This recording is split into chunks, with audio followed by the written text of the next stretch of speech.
Oh, hello. It's a brand new week. We're talking about glide and guide dogs. Oh, clever. Well done. This is Double Tap, where blind people talk tech. Here's Stephen Scott and Shaun Preece. I always love the support I get from you, Preece.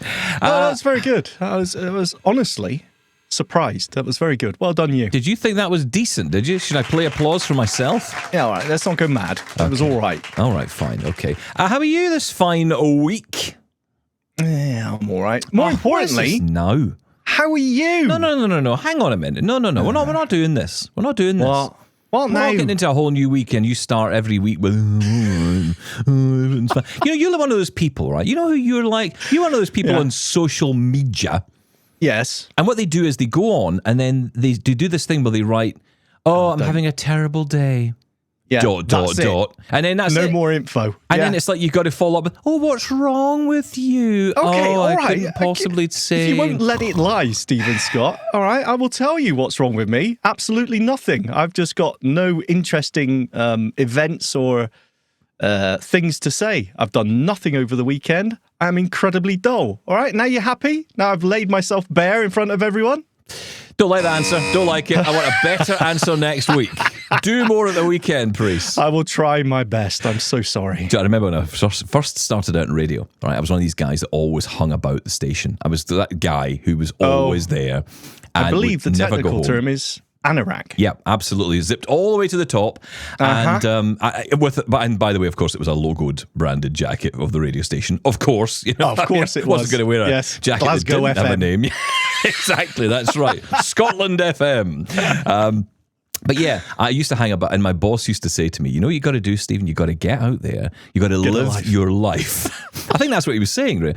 But he said, live your life, and you then have stories to tell on the radio. And he was right. He is absolutely right. I've got no stories. I've done nothing for the last week. So I apologise. I will do better. Excellent. No, I know. Okay. Look, in fairness, I haven't done much this weekend either. It's been a bit of a what are you talking about? That's terrible. Never mind that. I want a guide dog update, sir. I should have a jingle or something, shouldn't I? I should have something for that. What have I got? I've got. That's probably. That actually makes sense. Well, it's the closest you're going to get. I can't use the news one. That doesn't make sense. So guide dog update. Well, it's kind of sad news in a way.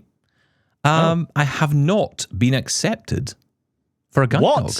This is outrageous. Do they not know who you are? Well, so someone said to me, right? Someone said to me, you'll get a guide dog because, you're a celebrity in this world. Not my words, their words. Who said that? Someone in my head. One of the 19 voices in my head said that. But no, AI said it. Yeah, when you typed it in. Yes. It said, hey, ChatGPT, what do you think about this? But no, I applied quite a while ago now, and I got the chance to meet a guide dog assessor. Somebody comes to the house and they sit down and talk to you. And the reason given is that I don't have the workload to have a dog. So, in other words, I'm not out enough. I'm not out during the day enough. I'm working from home most of the time.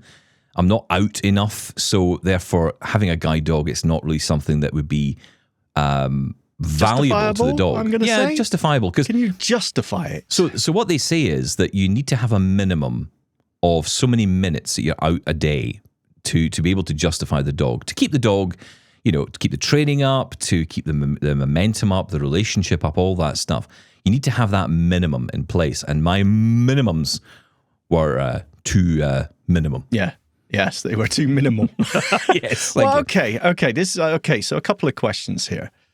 Firstly, this may be different in other countries. Yes. Right? We're talking about UK specifically here. And Scotland specific. So it may be different in other parts of very the UK. True. I don't know. Yeah. But my argument would be, my first thought is, isn't that kind of the point of a guide dog? Is that it can enable you to go out more? Because look, isn't it a catch-22 though? Because I still struggle when I go out and about. I do. I still get anxious. With a guide dog, apparently, as everyone tells me, it takes away that. It makes it so much nicer to be able to go out. So wouldn't the argument be that actually this enables me to do that, to make that change, to go out more. Otherwise, I'm still stuck in because I'm not going out enough to get a guide dog. It just seems like a circular argument. It does. It does feel that way. Yeah. And look, I get the point, and I understand. Oh, absolutely. I get the point too. And I think it's also very individual. So you're absolutely right. I think in your case, perhaps when you got your cane, I remember you starting to go out a lot more than you probably ever did. Let's be honest. Oh, absolutely. Yeah. Yeah. And that's because Very I true. threw a cane at you and said, just use this because I'm sick of you holding on to me. And now nothing changed. And now it's been 10 years. Still holding on to Still everyone. holding, literally, figuratively, emotionally. But no, I mean, it did make a difference to you, right? Because you were then able to get out. And I remember you saying to me, God, I'm able to go to the park now, take the dog to the park. This feels good. You Yep. were starting to get out more. And I think that's what the guide dog, in theory, should enable you to do. But there is the reality as well of, okay, but how likely is that to happen? Now, for you, that might be very likely. For me, I think what they've come to the conclusion is, well, you're at home so much, you don't go out much, and where you go, it's a very small village I live in. So, unless I walk the dog around the village 5 times, I'm not going to meet those minimums. So I'd have to be going out for reasons basically just to take the dog out, not because I need to go out, not because I'd even want to go out. So those bare minimums aren't even being met. And then on top of that, would I be going further? And would I be doing that regularly? And of course, the answer to that is no, I don't go into the city that often. No. And it's funny because I had friends of mine say to me, just tell them you're out all the time. And I'm like, I just can't in all conscience do that. Because first off, I'd be lying. And, we've all said an untruth here or there along the way. I'm not going to say we're all perfect. Play the blind card. You Yeah. can't do that with guide dogs so much. Well, look, people might for good reason, right? People might say, like you, they might be thinking, well, okay, right now I'm maybe not out much, but my intention is to be out more. So to inflate those minimums makes sense because in your own head, well, actually, okay, right now at this minute, I'm not doing this, but down the line I will. I didn't feel that way. That was the problem. I thought, no, I don't think I'm going to achieve beyond what I think I'd need to, or what I'd need to do every day. So, those bare minimums, if they're not even being reached at that level, then okay, fair enough. Yeah.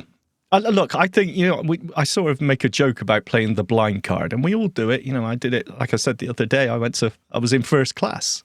And Look, life's hard enough, right? If we can get a little freebie or a bit of enjoyment out of it, then so be it. I mean, who cares? Yeah. No and one there's gets certain hurt out times of it. where people make assumptions that I go with because it works out in my favor. 100%.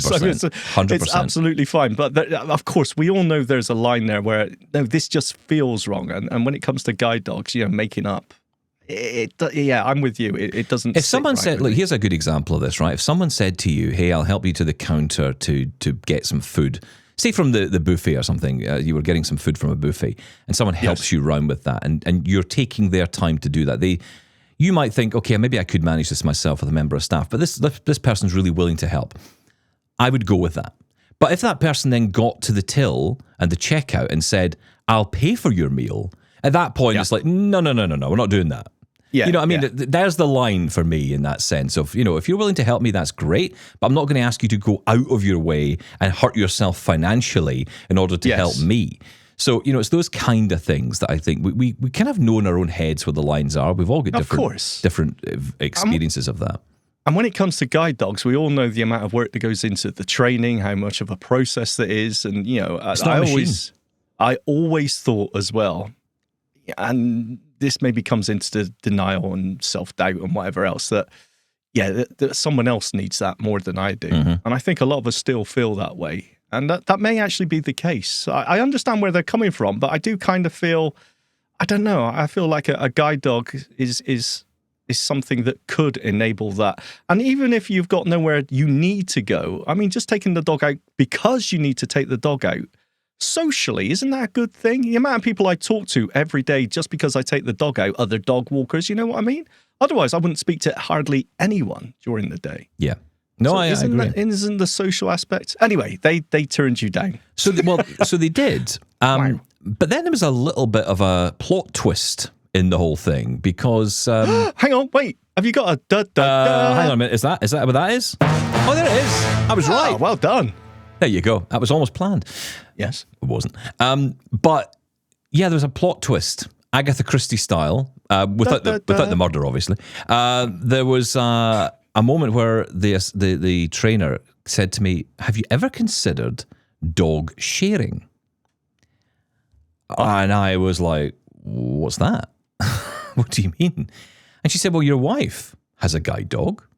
She has Coco, and I won't get into too much detail here because I don't want to bring her life into it too much. We're on air here, but just to give you a little bit of an insider into the picture, she said essentially both of you could manage potentially a partnership between you. So instead of just having one guide dog or having two guide dogs in the house, have one guide dog in the house that can essentially serve both. This is something that they do occasionally, but it's very rare. And they sometimes find that there are some couples who get on better that way because there are situations where, for example, I might be going out to my mum's and it's in the evening. So my wife's been to work and back, the dog's home, and I need to go out. So the dog could come with me type thing. And, again, because the dog is kind of meeting its minimums anyway, and what I'd be doing with the dog isn't particularly onerous because I'm not even meeting the bare minimums. So doing that 10-minute, 15-minute walk there, 15-minute walk back isn't too taxing on the dog. Therefore, we could share. And I was quite surprised to hear that. I had no idea that was even an option. Doesn't that make perfect sense, though? It kind of does.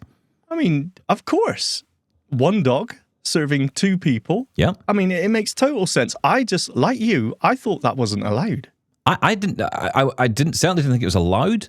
I've heard of it like once somewhere. I remember there was a couple somewhere who had this, and it was because I think they were in like the north of Scotland. So finding, it was like some faraway there was part some of, sort of extreme circumstance to it, an outlier of some sort. And so it felt like, okay, maybe there's a reason for that, and maybe that works.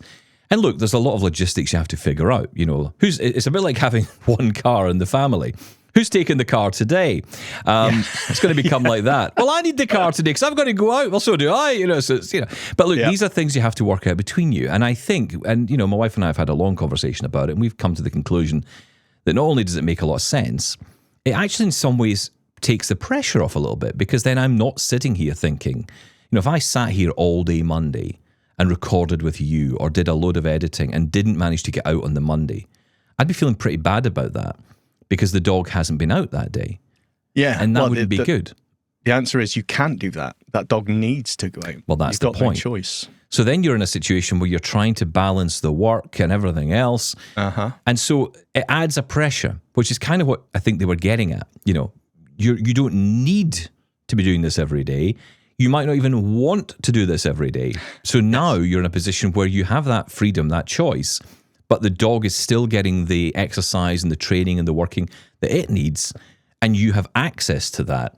And it would definitely be in a secondary role, because they do talk about this. It's a very much, there is a primary owner and a secondary owner. So, it's not, someone's in the front seat, someone's in the back. I mean, it always has to be that way.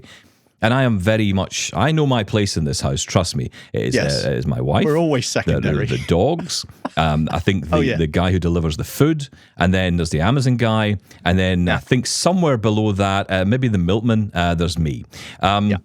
So, I know exactly where I am in this. But that's fine. I'm okay with that. And it makes a lot of sense. And like I say, I think it might be the perfect solution. But, well, time will tell. But what they also said was, and this is, I think, something that you've been picking up on, is that, this could be the thing that kind of gets me out more. And what guide dogs have said to me is, look, if it gets to the stage where, this partnership is actually becoming difficult because you're going out a lot more, then maybe that is the time that we say, okay, maybe you do need a dog on your own. It's almost like it's kind of naturally evolved to that place. Yeah. So actually, in a way, I'm kind of getting the chance to get to that place without having to have my own dog, which is kind of cool, actually. It's kind of worked out rather well. You're getting a trial run. Yeah. I don't know how many people get that. Testing. Yeah. No, that's very cool. I suppose there are a lot of factors in this. Not everyone could do this if your partner has a guide dog. I mean, the guide dog, there is that connection and build up. I know nothing about guide dog ownership or using a guide dog at all, but I assume there's some sort of connection there. Well, yeah, and but you're going to have that anyway because obviously for you, Cookie's been living there for years. Anyway, not Cookie, Coco. You're getting mixed up again. Cookie. Oh, sorry. No. You're getting no. I'm always worried about that. Don't get me wrong. Coco does eat like the Cookie Monster. If you leave a bag of food out, she'll be off with the workman's dinner. I'll tell you that. Sorry, Coco. But it is interesting because, of course, I kind of get into this instantly. Like it's like hitting the ground running because she knows the routes. Yep. She knows where I'm going because she's done them most days, if not every day. She knows me. She knows the house. She knows little Oni as well, which is another factor, right? You've got to think about there's 2 dogs in the house and, a third dog. As much as I don't think for a second we couldn't deal with it, I think, it does add an element of stress, an element of extra to the house. Again, I don't really see that as an issue, personally. I think once you've got 2 dogs, I don't think 3 dogs means anything, to be perfectly honest. It's just, once you're at that level, it doesn't really make any difference anymore. No. I think it's the same with kids. It's like first kid, you're like, oh my God, second kid comes along, it's like, we could have 10 more kids. It doesn't matter anymore. It doesn't matter. They're all the same. As long as you got the space, you're fine. Feed them and look after them. Yeah, exactly. And we're fortunate there. So, the dogs have plenty of room to run around and play, and they love each other's company, and it's great. So there'd be no issue with any of that. But if it takes away that stress, because look, the reason I say that in particular is because I think we might get to a place where I will end up wanting my own dog. I think that may well happen, and I'll tell you why I think that. So in the course of this meeting, I got the chance to go for a walk with Coco. Basically, that was the deal, right? I had to do a walk with Coco. Because if that didn't work, if Coco didn't respond to me, didn't respond to my commands, if I was uncomfortable or it wasn't working or it was clear that the partnership wasn't going to work or it was being awkward, and that can happen, then this is a no-go, right? This wouldn't even be an option. So we go out for a walk. And I'm not going to lie to you. I'm an emotional guy. I cry up at adverts and, films and stuff. And, real life, not so much. Yeah, such a hard man over there. I was getting emotional. I'll tell you something else. I have apparently never smiled as much in my life walking. I don't think I've ever seen you smile. No, my guide dog trainer, she said to me, you know what? You seem very happy today. And I said, first off, I'm walking with a better posture. My back is straight. My head is up. I was actually, I know this sounds mad. If you're sighted watching this or listening to this and you're thinking, what does that mean? I actually got the chance to walk properly. Like anybody would with a dog, right? And what I mean by that is I wasn't constantly starting. Bracing yourself. Yes. And obviously, the other thing for me is my hand, right? So I get a lot of pain when I walk around with the cane. So that was gone entirely because the way you hold the handle, because people are asking me this, but isn't it the same when you're holding the harness handle? And it's not, because the way you're supposed to hold the harness is very much a very light touch. It should almost be floating in your hand. So you're not meant to be gripping the handle. Some people do at the beginning because they're nervous, but you don't actually have to do that. But eventually you'll relax into it. Now, I have a little bit of benefit here. And it's very little. I had a guide dog when I was 19, so I've gone through training already. Granted, that was a long time ago. Yes. So a lot of that has gone, but a lot of it hasn't. A lot of things were kicking in as I was walking along, and there's certain commands like forward and left. Well, we used to be over. Now it's left and right. You say, you don't say over anymore. Things like that. If you want a dog to go left, right, over for? Over was, so you would use a command. You'd use your hand, and you would say, if you want the dog to go left, you would indicate left with your hand. You would sort of sweep your hand to the left and you would say over, and the dog would know you wanted to go over to the curb or over to magic. Whatever. Oh yeah, incredible. Now it's left or right, things like that. So okay, and there's a lot of commands, a lot of new things that have come in. There's one thing that I didn't even know existed, which is called step. So when you are crossing a road, for example, you walk slowly across the road and you say to the dog step, and the dog will go up onto the curb for you and then kind of come across you and wait until you find your way onto the curb. And then you continue left, right, or wherever you want to go. So look, I get out, I go for the walk, and I am blown away. Look, I know Coco's an amazing guide dog. I know that. I see how much confidence she's given my wife. Yeah. But until you try it for yourself, I think it must be like a sports car. It's like, yeah, I know how fast it is. I can hear it roaring up and down the road. And then when you're in it and you're actually driving it, it's like, oh my God, this is so different. This is wild. This is mad. So I had such a good walk with her, and she was so well behaved. And it was interesting because one thing that the trainer said to me before we left was, I'm not expecting a textbook walk here. So don't worry, if things go wrong, and we'll just take it as it comes. When we got back, she said, that was a textbook walk. And that was on the dog. That was on the dog. Look, I felt good with the commands, and I knew a lot of the commands, and I was able to follow instruction. And, part of the way this will work is that my wife and I are going to have to be in sync on all this stuff. And I'm fine with that. I said, look, whatever she does, I will copy. Simple as that, because you don't want to confuse the dog. But I'm genuinely excited about this. So the thing was, up until, now where are we? This is Monday. So last Wednesday, I got the call because I had to, even though this all happened last week and it was all very positive, they still have to go back and discuss it in their guide dog meeting. They go into their lair and they sit down with all the dogs. The council of elders. Yeah, all the dogs are sitting in chairs around the board table, and they ask them all one by one, what do you think? And one says, okay, and then you go to another one over here, and it goes over there, and then you ask the cat what it's thinking as well, because, it's an inclusive environment at guide dogs. Yes, of course. And then, of course, they ask Cookie. And too busy eating, though, so never ever pays attention. But the end result was that I was accepted. Yay! It happened. So what happens now is, and this is the kind of long way around to you, dear listener, so it does have a slight impact on what I'm doing here, because now I've gone straight into training. There's no waiting, because I'm not waiting for a dog, so I'm going straight into training. So that's it. I'll see you in 3 weeks. No. See ya. Shaun's on his own for 3 weeks. So look, we're going to keep the show going. Everything's going to be continuing as normal. But what I will say to you, dear listener, is if we're not quite up on the breaking news as much in the next couple of weeks, I think you'll understand why. We're going to be recording a few of these shows in advance, just to get ahead of ourselves and make sure that the shows are here every day for you.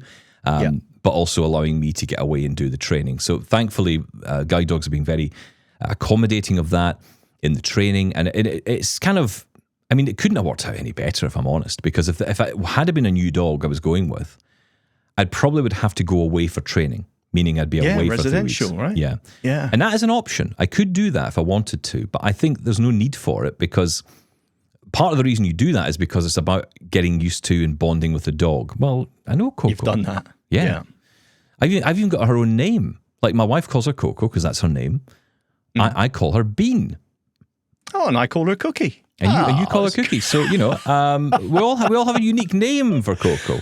No, that's really good. I know how happy you were when you went out for that first, let's say, test drive, if you like. Blown away. You were so happy. And I'll tell you this, I was exhausted. Anyone who's used to this, who's listening to this with guide dogs, will know that first walk is, you would not believe how tired you are when you get home. Getting out and walking with a cane is exhausting, right? No doubt. And it is. But because of just the amount of mental stimulation, I was exhausted. The dog was exhausted. We were all exhausted by the end of it. There were points where that poor dog, I was still getting used to the commands, and I was arrowing left and saying right, and she's like, where are we going? What are we doing here? Yeah, just shut up and let me drive, I think was what she was thinking. There was actually a point where it was like, she actually almost felt through the harness, like she was saying, look, you're going to just trust me. I know where I'm going. I know where you want to go. Just let me take you. Do you know what the other interesting thing you said was the complete change in like almost put that harness on. I'm in work mode. It's like Batman stuff, or a Superman. Once the suit goes on, different person. Different person. It was incredible. It really was. So, very, very happy. Cool. It's not going to have any impact on the shows. We'll still be here every day, I promise you, but we'll still do the extras and all that stuff. We're going to be still here fully. But just in terms of the breaking news and stuff, we're going to be just taking it a little bit easy on that, because we're not going to be able to bring you everything. We'll do our best to do that on the fresh start of the weeks on the Mondays. We still will. We'll get there. We'll figure it out. It's fine. Yeah, we'll still beat the rest of them. And and also, we'll still be looking for your feedback as well. So keep it coming. We're going to be getting into lots of that over the next few days. But today on the show, we thought we'd bring you a conversation, because on this topic, actually, of guide dogs and all the rest, another aspect of this, of course, is glide, which is still very much of interest to me. And I think might be that middle ground for me. And in this particular setup might be the perfect companion, because we're talking here about, a device which is very similar to a guide dog in terms of design and style and how you use it. Well, it is in a lot of ways, right? It avoids obstacles. You hold it in your hand, off you go. Navigation, you're still in control, but it's helping you avoid obstacles. Avoidance navigation, is that a term? I think that's what we call this. That's what people usually use around me. Yeah, they have avoidance detection. That's Stephen Scott, let's avoid him. But anyway, we had a chat with a couple of people while we were at Site Village in London last week. Was that the week before now? Was it? I can't honestly remember. Week before, was it? Yeah. Wow. But yeah, when we were at Site Village in London, we had a great chat with a lot of different people, and we chatted with Mustafa, who had a chance to play with Glide. He's a founder glider, meaning he's already paid his pre-order and he's waiting. And we also talked to him a little bit about the iPad, using the iPad. That was an interesting conversation. We'll get to that. But first up, here is Mark, who we met, who's also a founder glider. He is really keen to get hands-on with his glide, and he was coming to Site Village to check up on his investment, I think is fair to say. Let's hear those conversations from Site Village. My name's Mark Davis, and I'm from southwest London. Mark, welcome to Double Tap. Nice to have you here. You've just tried out Glide. Now, hang on. How many times have you tried Glide out? Twice. Twice, okay. First thoughts on your first go with it? It was very intuitive, very responsive, and the hardest part was, because I'm a guide dog owner, the hardest part was for me not to keep giving it feedback. Good boy, and exactly. forward, and exactly. busy. Oh, don't use that one. No. We didn't say that. I mean, when you first heard about Glide, what were your thoughts? The first thought was somebody had almost been like reading my mind, and I'm sure I wasn't the first one to think of this, that there has to be a way to apply artificial intelligence, AI, to a device that is more than just a long cane or a guide dog. And not long after I had that thought, I read about it. I can't even remember where I read about it. Contacted them and listened to the demos on the videos that they have, and it was, it's obviously still very early stages for it, but it has a lot of promise. And from talking to Amos and the other people, their attitude is exactly what I would have hoped, which is they're going into this listening to what people say, learning from everybody who uses it, and just reassuring people that it is a very intelligent product. So after your first try, you were impressed. Fair to say, right? Yes. So now you've had your second go on it, and the hardware's been improved and updated. We have here today the latest prototype. So secondly, still impressed, and what's the improvements been? The improvements, I think, are evolutions of design. I mean, even the piece, the version that they brought here isn't their absolute latest version, but I can see that they are listening to people's feedback. They're making it more streamlined, more compact when it's folded down. Little things like that, which might be the only kind of thing. What you built the first version just to prove the concept. Yeah.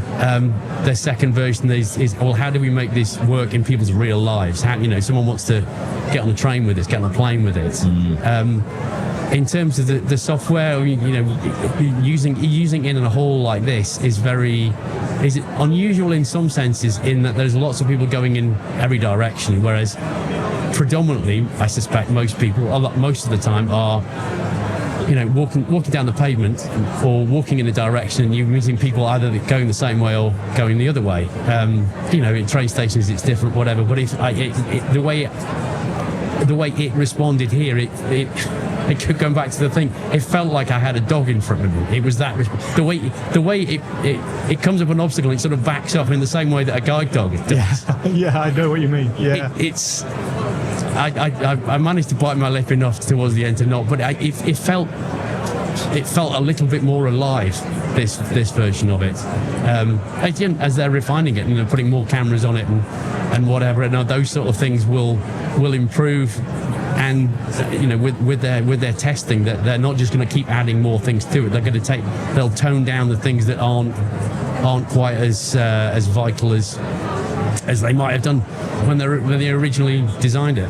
And have you pre-ordered yet? Have you gone ahead and done that? Yes.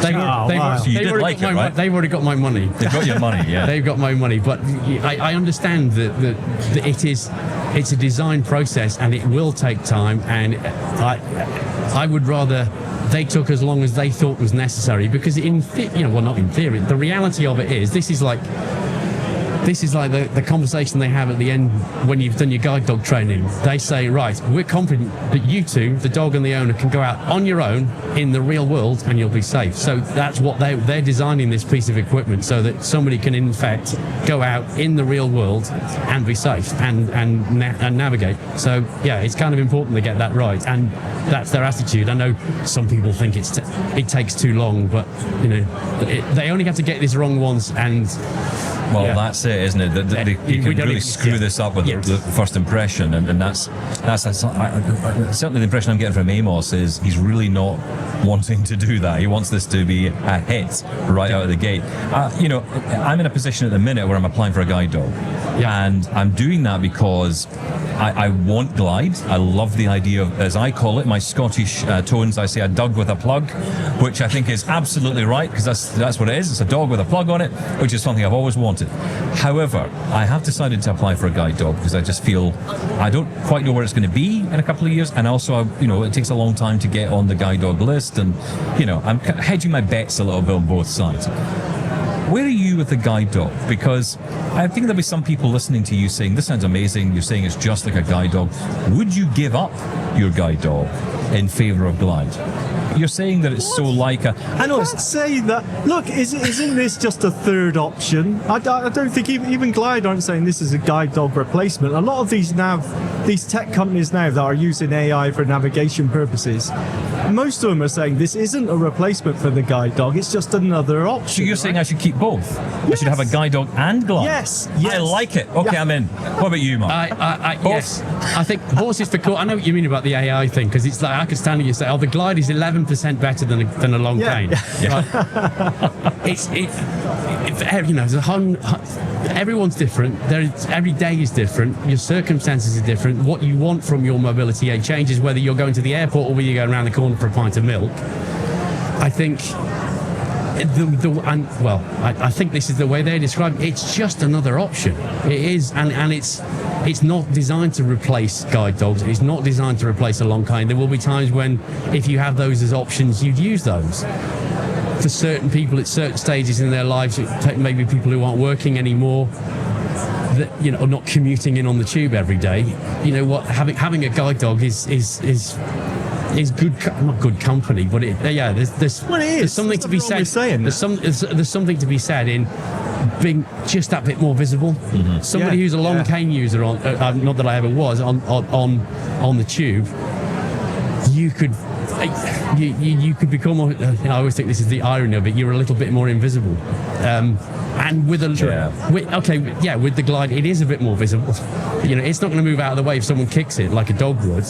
So there is, ups and downs to it, but it has the potential, I think, to address mobility needs for people that maybe wouldn't be able to, in terms of the volume of work, justify having a guide dog. But similarly, they're out a little bit more, and they want, using a long cane on your own, you rely an awful lot on your own mobility and your own sense of direction. A dog will very quickly learn its routes. It knows where the post office is, it knows where the train station is, it knows where the pub is, apparently, I heard. Oh, yeah, you've heard that. Yeah. I've heard those stories. So, a glider would do a lot of those things. So it's actually, the comparison's wrong. It's not more like a guide dog, it's an improvement on the white cane. Yes, I think that's another way to look at it, because it's a guide. I mean, I know that you can. There's a wee walking smart canes that you can do this kind of thing. But yes, you can. But it's not the same. The WeWalker is not the same as a glide. But I've not really had the chance to demonstrate or to try this. But from my understanding, is you can through the app on your phone, you tell it where you want to go. And it will take you. I mean, it's literally, people say that, you can say that about guide dogs. How does he know where he's going? And I will say to people, I've just said we're going to the post office, and he takes me there, because you'll know this. Lots of sighted people don't see the little bits of body language that we give to a guide dog. It makes it look like the dog's reading our mind. He isn't. They're just really good at reading body language. Yeah. They're also good at knowing what you're wearing, that tells him where you're going. Yeah. But this way, the glider isn't going to do that. You tell it, and it'll take you there. I always remember a friend of mine telling me a story about going to the vet, and she was going to the vet with the dog, and she said, I would only ever walk up this particular road if I was going to the vet. And the dog figured out, she's taking me to the vet today. I'm not going. And the dog refused to walk up that street, to the point where she had to hail down a taxi. The dog was just like, no, I am not doing this, which I thought was brilliant. Well, that's quite clever. I've never tested it, but I suspect if your glider needs servicing, I don't think you're going to suffer that kind of problem. No, that's true. That's true. Degree of reluctance, I don't think. But guide dogs get ill, and guide dogs need days off, and you go on holidays. Sometimes you travel far. Yeah. You can't. I mean, I think about, for example, if I want to go to the States, I can't take a guide dog. I mean, maybe you can, but I don't think it's advisable to put a guide dog on an 11-hour flight, from the UK to LA or whatever. I don't think that's fair, and I don't think I want to put my dog through that. So for that reason, glide seems like the next option in that case. I think if you'll know this yourself, but I know a lot of people who have had guide dogs, their dogs have retired and they're waiting for a new one, that they are left with the white cane and they really struggle with the white cane. And glide could be that middle ground between waiting for a dog and actually having something that's functional and gets you from A to B comfortably. Yeah. Or alternatively, the answer to everything. It's just another option. Yeah. Just another option, yeah. Thank you. Yeah, and I as far as I know, and I think that's what Amos and Glide are doing, which is saying it's just another option, and fair play to them for doing that. And if time slips on this to 2027, mid 2027, even late 2027, you're still going to hang on in there?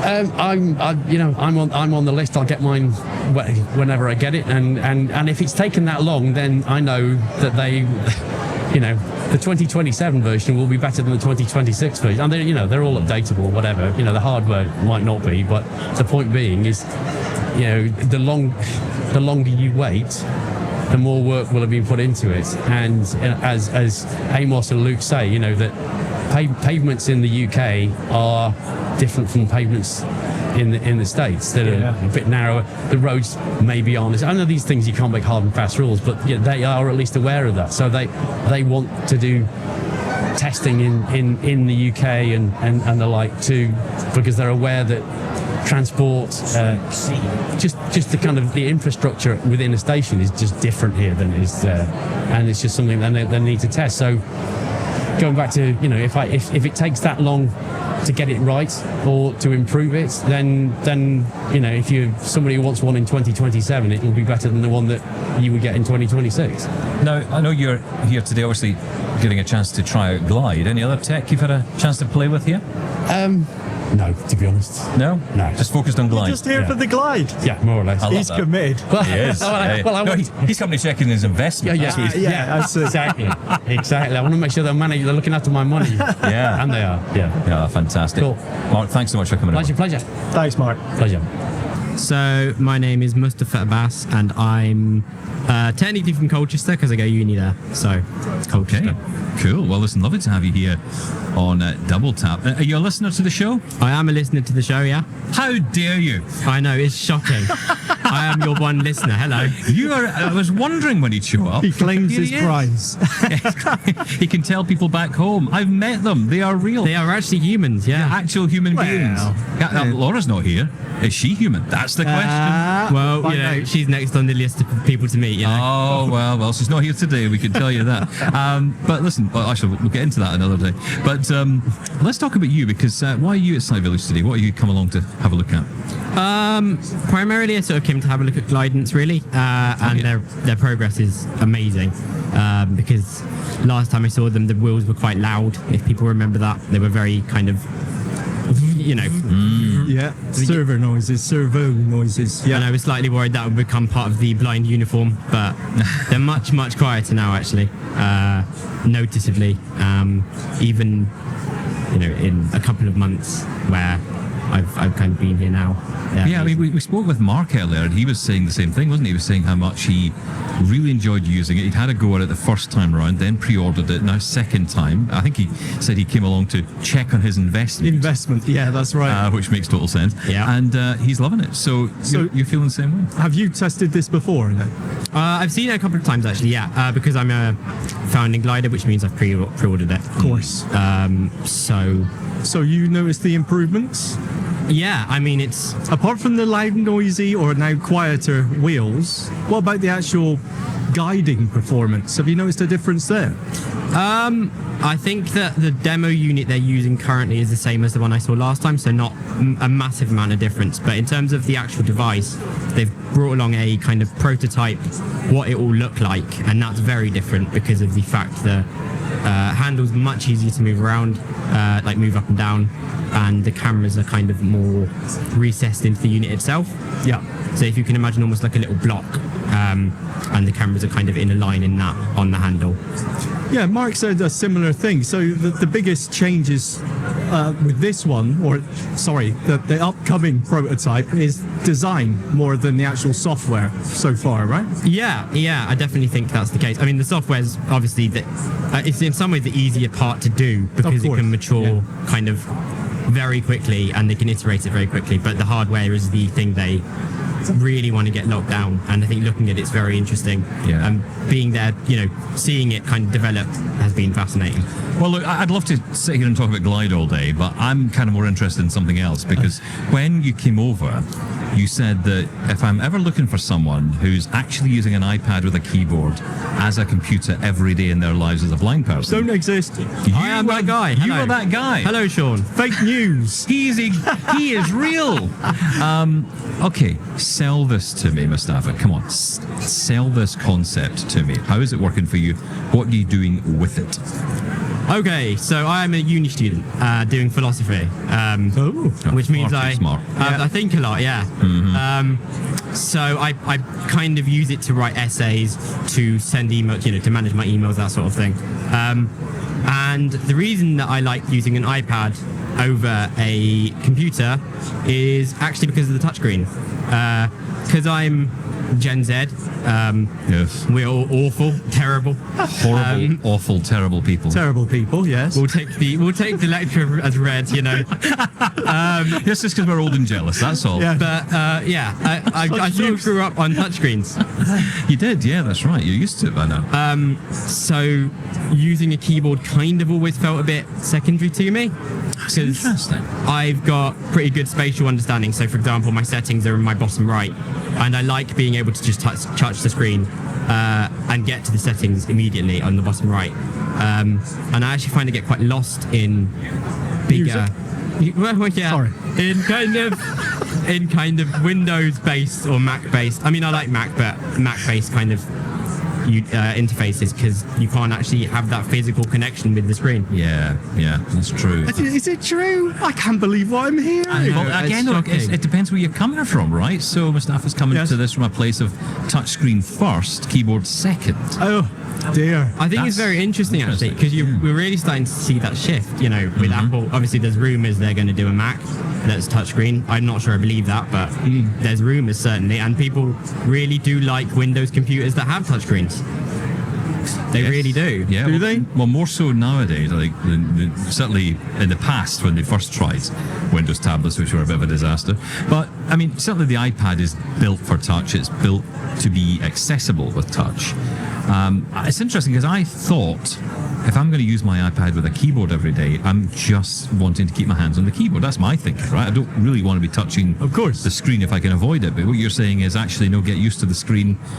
Embrace it. Yeah, well, I actually show you it after we finished doing this, and you can kind of tell people what it's like, because with the Magic Keyboard, it's actually not as difficult as you'd think touching the screen. Okay. Sorry, no, you need to explain that more. What do you mean? Okay, so you can. What do you mean? You can bend it back. You can bend the iPad back, to get a better angle to touch the screen on the Magic Keyboard, which is very expensive, by the way. It's a very expensive setup, and I would caveat that. Actually, I'd say this is not. It's not for everybody, because there are just some things you can't do on an iPad. So, for example, Like any desktop. Yeah, any desktop kind of big application. So Word is pretty awful on iPad. But Well, I was going to ask you that because, reading huge amounts of documents, as I imagine you have to do with your philosophy degree. Is that what you said you were doing? And philosophy, writing essays. Yeah. Essays. I mean, that's serious stuff, right? I mean, that's like proper. I mean, it's not like me sitting with a notepad document open, typing in "to do today," call Shaun, Buy save. Kit Kats. Yeah, buy more Kit Kats. which is the most important task. Which is a very important task. I'll admit. I think that's probably more important than philosophy. I'm mean, just saying. obviously. But I think it's interesting that you're obviously doing all this on an iPad, and 'cause I would imagine a lot of people in your position would be on Windows at this point. Yes, and there are, like I said, there's things that are more difficult or have more workarounds than you'd have on Windows. So what did you use at school? No, wait. Sorry. Well, no, I'm intrigued by this. Hang on, what did you use at school? I used the Braille note. I was never really taught to use Windows, actually. So I didn't grow up with Windows. Okay, most blind people will grow up with Windows, or JAWS, NVDA, Supernova, those sorts of things. I never did. I kind of got an iPhone quite late, at 14, before I started going to boarding school. And I kind of always just wanted something a little bit simpler. So iPad sort of seemed the most logical solution, and I've not really looked back, really. Okay. Yeah, I really want to argue with you, but I honestly can't think of a reason why. It's just, I think you're right. It's almost a generational thing at this stage. Well, I think it is, but I also think there is a I say simplicity. I think if you used an iPhone for a long time, as we know, a lot of people went to Mac because they thought they were going to get the same experience And then of an came iPhone and running Mac, back. and realised that was not the case. Yeah. But if you go to an iPad, you are getting that experience, and you're getting the touch to go with it. So you've got it's just a larger screen, which I often used to say, for blind people, an iPad wasn't really a big option because it's too much screen real estate. You're saying no, actually, that's quite useful. Okay, it can be too much, but it's more the fact that if I'm in, say, okay, so my writing app of choice is Ulysses. That's a great app, yeah. And it's got pretty good voiceover navigation. And I do actually use a keyboard for most of it. I just like having that kind of secondary option to touch the screen if I do get lost or want to get to something really quickly. And I think there are certain applications. I mean, I'm at the minute playing around with Final Cut Pro on the iPad, which is a pretty hefty application. But on the iPad, it seems to have been simplified somewhat. Yeah, and So Final actually, Cut navigation's easier in some ways. it's a much easier app to use actually on iPad than it is Mac, Yeah. because you have Weirdly. actually that the other way of navigating it, the other way of interacting with it. And in some ways, you're probably ahead of the curve here, Mustafa, because let's be honest, the iPad is kind of where it's all going, isn't it? I mean, if the Mac goes touchscreen, there's only a period before, essentially iOS and macOS and iPadOS all become one. I actually think we're getting quite close. I think that we're going to start seeing, the amount of appetite there is for Windows laptops with touchscreens now. They're convertibles and that sort of thing. They're very popular. It's the limitations I'm struggling with. Sorry, I'm coming in here as a complete Old man. pessimist and downer, I know.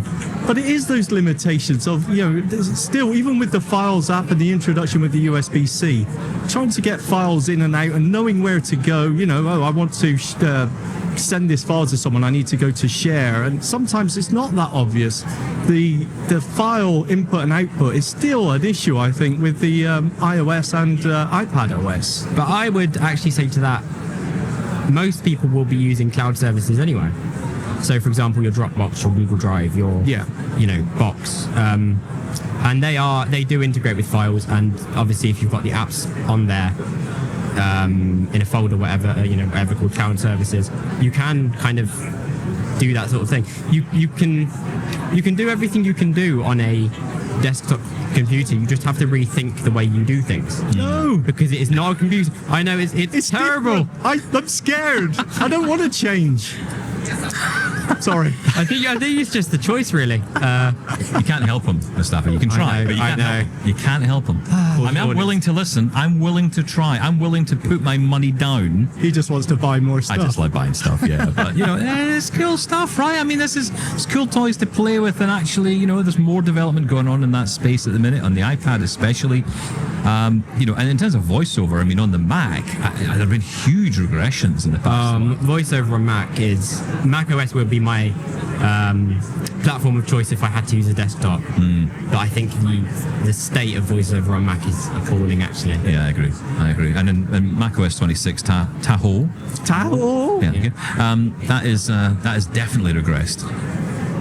But no, listen, good luck with it. So what happens when you become a philosophy degree person? What can you do? Does that mean you can think big thoughts? Well done. In theory. In theory? In theory. When do you qualify and graduate? I graduate next year, so I'm currently sort of early second year. Right. So once you do, you could come back and be the official double tap philosopher. I can do the thinking for you both. Yeah. Well, that would be useful because someone could certainly do with some thinking around here. Mustafa, thank you so much for coming on. Thank you so much. Enjoy South Village. Cheers. Thank you. What a lovely bunch of guys we met there. Mark and Mustafa, the thinking person amongst us. The double tap official philosopher. We need that. Very interesting, though. I didn't even think about a generation that, well, the touchscreen is the go-to interface. I'm getting old. I know. This is a bit like, the generation like us. I mean, your generation came along with computers and keyboards and... It's true. We were just used to that. Whereas our, previous generation, so our mums and dads and all of that, they didn't grow up in that world at all. Well, some did, but not everyone. So it was certainly, it was less likely you'd maybe touch the computer back then. It's funny, I was thinking about this the other day because a friend of mine, his mum has just moved into a care home, sheltered housing type thing. And he was saying to me that it's getting quite different inside the care homes now, because it used to be a lot of the older residents would just sit there, or maybe they would have get-togethers, watch TV. Now they're all on iPads. They're all watching YouTube. Yeah, and that's when you think as the generations roll on, it's going to be like if you're in a care home, it's going to just basically replicate their life. Before they were in a care home, because it's going to be like, just leave me alone. I just want to be with my iPad. Yeah, I want to sit here and Facebook watch all day. I want faster internet in this care home. It's absolutely true. I mean, my kids never watch standard TV. Everything is, watched on their phone or a tablet or on their computer, YouTube, Netflix, whatever it may be. Never for a minute think about sitting down and watching, TV on a TV. What is very interesting, and what Mustafa mentioned there, is his interest in the iPad, which as much as I do like tinkering with the iPad, to me it's just a big iPhone. That's the only way I think of it. Yeah. But I do see the value, and I totally get his point of view. But what is most interesting is how he talks about the Mac, and he was in agreement with me that the Mac it's not great at the minute with voiceover. And this is, I think, the reason why not all of us, because obviously there's a lot of happy Mac users out there who are blind, but for people like myself, and I think there's maybe more of us, arguably, who think that, at least with the PC, you've got 3 different screen readers to play with. Or, if you can afford it. Great, 3. Yeah. If you can't, 2. And 1 in 40-minute mode. We're going to talk about that in a couple of future episodes, because there's a lot of chat in our inbox about it. Jaws, by the way, a lot of chat, a lot of concern. I was looking at upgrading because I get my updates thing. It comes every time I turn the computer on. Do you want to update to the latest version? So I say, okay, yeah, fine. Okay, it's Jaws 2026. License upgrade needed. So then I'm at that point of, right, do I want to pay the money? And then I look at how much I've got to pay, and I'm still confused. I'm like, hang on. So am I paying what is it, £410 as it is here in the UK? Is that that's what I'm paying for? But that's We've 12 talked about months. it 5 times. But that's Stephen 12 Scott. months. So in a year, I've got to pay all that again? Let's not go down the Jaws route again. Let's leave that. We'll come back to it another time. We are going down the Jaws route again. Lots of people going to talk about this. I will say they are doing an amazing job for NVDA and development of NVDA add-ons. I think there's going to be a huge rush. It's funny, people are talking about these options right now as if we're living in a world where, JAWS is going to be the option for so many people. Yeah, perhaps in the workplace that's true. Outside of the workplace, I don't know. People still love Jaws. Anyway, look, I just want to quickly go back because both you and Mark, did Mark say it? And Mustafa definitely did, about the Mac and the regression in voiceover. Is it really that bad? Because I've heard this a few times now that voiceover is really struggling. Yeah, I just feel it is. I feel there's a lot of regressions. For me, there was just a lot of different issues that I've been having. Look, we'll get into it another day because honestly I could talk about it all day. Run out of time. But thank you as always for your comments. We're going to get into feedback tomorrow on the show. So get your coffee ready for this time tomorrow, wherever you are in the world. We'll catch you then. And for now, have a great day. Thank you, Shaun. Thank you. Bye-bye.